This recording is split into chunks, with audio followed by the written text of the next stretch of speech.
Hello and welcome back to another one of my videos. I of course am the FBR Train, and in this video we're going to be going through some transfer plans ahead of Game Week 25, which of course does have a couple of double game weekers. Obviously we've got the main ones, Man City and Liverpool, so you really want to get your stock in those players. You've got Brentford double game weekend, and you've also got Luton. Now honestly, I have no interest in having any Luton players, so I'm not going to be recommending any of them. When you've got double game week, yeah, it's great, but you've got Man United and you've got Liverpool.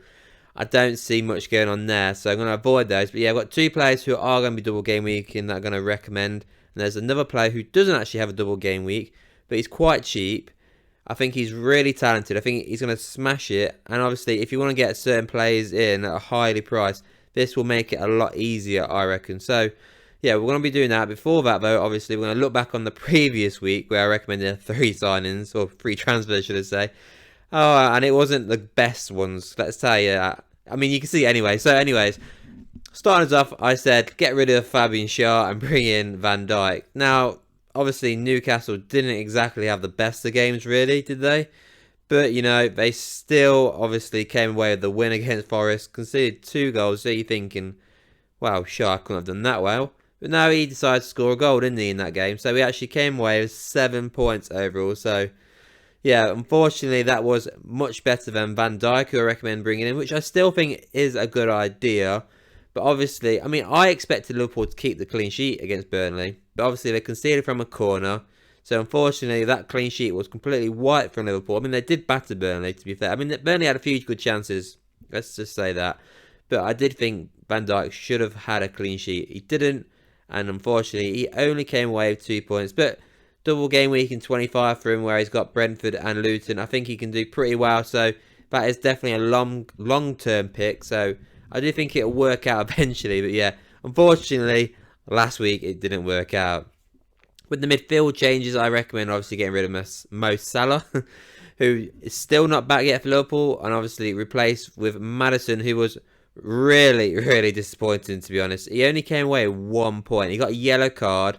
I did expect a lot more from him in the Brighton game, but yeah, they did win 2-1, obviously. He didn't have the input I expected, and yeah, unfortunately, he only came away with 1 point. It's still one more than, obviously, Salah, but I wouldn't say it's a massive W, would I? So yeah, that one I'd say is disappointing. The final one, though, did work out for me. Well, at least I got 1 out of 3 right. So obviously, I recommend getting rid of Ollie Watkins. He had Man United. He does obviously have decent fixtures going forward, but I recommend bringing in Ivan Toney, just because if a lot of people have Solanke, and Solanke's got double game week in 28, so I'd recommend keeping him, whereas obviously Watkins doesn't. And obviously he blanked against Man United, and although Toney, should I say, I was losing my mind then, did score against Brentford, which obviously gave him 6 points. So at least one of them works out correctly. So yeah, I do think Toney and Van Dijk, especially long-term picks, are obviously great. Maddison obviously didn't work out, you know, but you know, there's so many options in midfield you can go for at the minute. You've got double game weeks, you've got teams obviously don't blank in game week like 29, for example, like James Maddison, so that's why I did recommend him. But yeah, not the best of weeks, but let's hope going forward these next ones are going to work out perfectly. So then on to my first transfer here, and I'm going to recommend getting rid of Zinchenko for Nathan Ake. Now Zinchenko is currently flagged up for Arsenal. It's saying it's a calf injury. It could be back 75%. We're not so sure. He didn't play in the game against West Ham, so I don't think he will also play in game week 25, which is against Burnley, to be fair. So I mean, Arsenal's fixtures aren't terrible, but you know, game week 25, he's going to be out, I reckon. So that's Burnley, which is a great fixture for Arsenal. If he comes back for 26, he's got Newcastle, which is going to be difficult. Sheffield United, yeah, they'll do good. And then Brentford is in game week 28, which isn't easy. And then 29, I reckon they'll probably be blanking in that game week anyways. So yeah, the fixtures at the minute aren't going to be the best for Zinchenko, particularly if he doesn't play in 25. And I don't think he's the best option for an Arsenal defender, even though he plays like left wing back or inverted role, whatever he's playing. For me, he's the worst option for an Arsenal defender. I don't really rate him at all, if I'm being honest. So yeah, I definitely recommend getting rid of him and replace him with Nathan Ake. Now, Nathan Ake, of course, has that double game week coming up in game week 25. It's a nice double game week as well for him. So I do think he's going to do really well, and especially the fact as well, he started every game for God knows how many games now it is. I think it's about 8 game weeks now where he's played 90 minutes, so he's pretty consistent. He's going under the radar, I reckon. Unlike, obviously, Kyle Walker kept getting brought up, how he's constantly playing game after game after game. Obviously, Aki's only missed a couple of games this season. He's not actually missed a great deal, and he's definitely more attacking than obviously Kyle Walker, particularly obviously on corners and free kicks. 2 goals, 3 assists this season. It's better than Kyle Walker. He's cheaper than Kyle Walker. The guy's literally just 5 million, so he's even cheaper than Zinchenko at 5.2 million as well. So you even get money in your pocket by going for Nathan Ake. And like I mentioned, double game week in 25, Chelsea and Brentford, both of them are home fixtures. Then they'll come away to Bournemouth, which is decent for them. Then they're back at home to Man United, and at the minute they've been pretty dominant on Man United, let's just say. So they've got some nice fixtures there, and obviously they do have a tough fixture in 28 against Liverpool coming up though. But for now, for short-term fixtures, I think Nathan Ake for sure has got better fixtures, and I do think he will definitely outperform, and I think he'll definitely go under the radar still as well. I do think he'll get, well, for sure clean sheets, but possibly even a goal or assist within the next 3-4 game weeks. So for sure, Nathan Ake is cheap. He starts, he plays 90 minutes, so he doesn't come off as well. He's playing for a top side, so for sure, I think Nathan Ake will be a quality signing. Now then, onto the midfield change, and now I did say I'm going to recommend a cheap player who doesn't actually have a double game week, so that's going to be Neto. Now, he's not much cheaper than Palmer, obviously. He's 0.2 in it, so Neto is 5.7, Palmer is 5.9, and it does sound mental, really, getting rid of Palmer at the minute, particularly this season where he's got 10 goals and 7 assists. He's been the only shining light, in my opinion, in Chelsea's team this season. He's just come back off 2 assists against Crystal Palace. Obviously, he got the goal against Wolves, smashed it against Fulham and Luton, etc. He's done really well this season. He's been quality, right? No doubt about it, he's quality. I'm just thinking now over the next few game weeks. So, game week 25, he doesn't have a double game week. And that only fixture he's got is Man City away, former team. Maybe he could get a goal against his former team. I think he did at the start of the last season, if I'm not mistaken. I'll just double check that right now. So yeah, he did get the goal. I believe it was a penalty, if I'm not mistaken. But that game was quality. It was 4-4. So, I mean, maybe it could be the same, but I don't think so, to be fair. I think Man City will be much more comfortable at home. So yeah, you got a really tough fixture there. Then they're blanking in game week 26 because they obviously have the League Cup final. Then they come back away to Brentford. That's going to be a tough fixture. Then obviously it's at home to Newcastle. Now Newcastle do concede goals, but it's not exactly an easy fixture. And then if game week 29 goes ahead, which I doubt, I do think it'll be a blank. Then it's Arsenal away anyway. So horrible fixtures coming up for Palmer. So I do think for now it might be best just to get rid of him just until game week 30 and then bring him back, because I don't think he's going to get any points really in the next 4 game weeks. It's a big shout because I could be proven wrong, but I think maybe it's time just to get rid of him for a little while and bring him back later. So my replacement obviously is Neto. He doesn't have a double game week coming up. He has got a tough fixture in game week 25. It is going to be Spurs, but on his way, Spurs can't keep clean sheets, right? For defence, I mean, they're all attack. It's all about attack.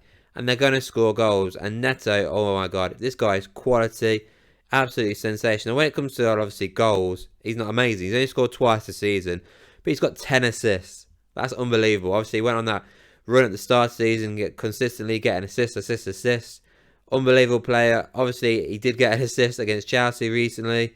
Didn't get anything, obviously, in the Brentford game when they lost 2-0. Was a bit disappointing there, but you know, he absolutely smashed it against Man United. Got a goal and assist recently. So, guy's a quality player. I do think he can do something against Spurs. 26, he's got Sheffield United at home. I think he can cause them havoc. 27's Newcastle away, but Newcastle do concede, and I think Neto will obviously do some damage there. 28, he's got Fulham. Again, they concede goals, so I think he'll do well there. 29's Bournemouth at home. There's a good chance this game could go ahead, depending on the next round of the FA Cup. There's a good chance that could go ahead, and if it does, you know, he did really well against Bournemouth as well last time. So yeah, I think he can do something there. And then, I mean, the fixtures are great, really. So they've got Aston Villa in game week 30, which is tough. But then after that, They've got Burnley, West Ham and Forest. Arsenal's going to be tough. Luton at home.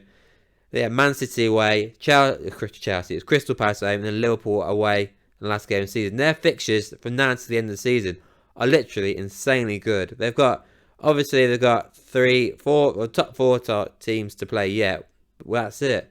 Everything else is pretty much green. Yeah, phenomenal player.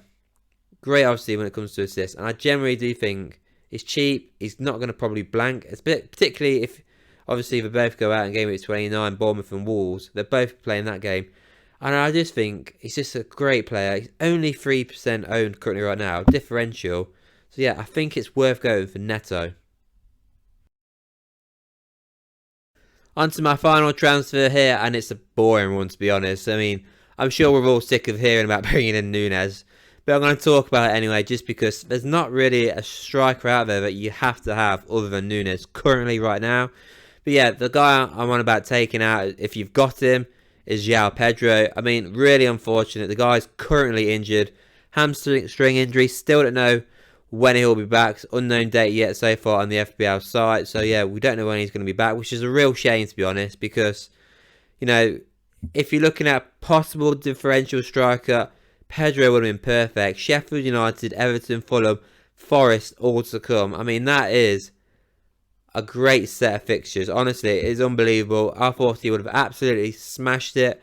Now, I could obviously recommend a different Brighton striker, but Evan Ferguson doesn't get the minutes I think he deserves. Quality striker, but he could come on and he play one of these games, score an hat-trick, but he just doesn't start games. And Danny Welbeck, for a guy that starts games, just meh, really. He doesn't really do it. So you've got to get rid of Pedro, obviously. I wouldn't bring in a Brighton striker.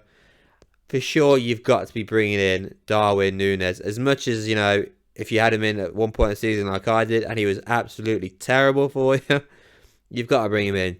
It's just because he's got the double game week, really. Brentford away and Luton at home. Brentford, let's be honest, it's going to be tough, but you never know. And then obviously Luton at home. I'd expect Liverpool to do better, much better than they did last time. Now, if I remember rightly, I had Darwin Núñez for the games against Luton and Brentford, and he didn't exactly do amazing. He blanked against Luton. He did get an assist against Brentford, but that was it, really. I'm kind of hoping for better. Hopefully this time he does a lot better, but we'll have to wait and see. So yeah, he's got the double game week in 25. Obviously, he does blank though in game week 26. I mean, he's away to Forest in 27, which is nice. In 28, I mean, that's going to be difficult. Man City home, massive game for Liverpool. And then I doubt it's going to go ahead. I think due to the FA Cup, it will get pushed back. But if it did go ahead, I mean, a derby against Everton, I mean, that's not exactly great either. But I think for short term, I mean, this is what I'm thinking about doing. I'm thinking about bringing him for game weeks 25 and then probably take him straight back out in 26 just because he's blanking. And there's other strikers out there who've got nice fixtures that I can just quickly swap him with, i.e. like Ollie Watkins. So yeah, fixtures looking decent, I guess. I don't know why I've just said that, but not. The double game week looks decent. The blank's not great in 26, so that's why I get rid of him. 27 though, if you want to hold him for 27, understand that. 28 against Man City, anything could happen. And then obviously they probably will blank in 29, so that'll be 2 blanks. That's why I'm put off by keeping him after game week 25. But for short term, you never know. Double game week, he might finally smash it, but we'll have to wait and see there. So that is it then for this video. Those are the 3 transfers I'm going to recommend. Hopefully you do like those transfers. Like I said, I think Ake will be a great sign for anybody who's thinking about obviously bringing in a double game week defender. Obviously, we don't know if Trent's going to be back as well for a double game week. So, look, Man City got double game week. Quality team. Ake starts. For sure, I think he'd be great. I think Neto would be great, a long-term pick. Particularly if we're consistently playing week in, week out. Hopefully he doesn't get any injuries. I mean, Darwin Núñez, I feel like I've just mentioned, he's just a must-have currently for this game week coming up.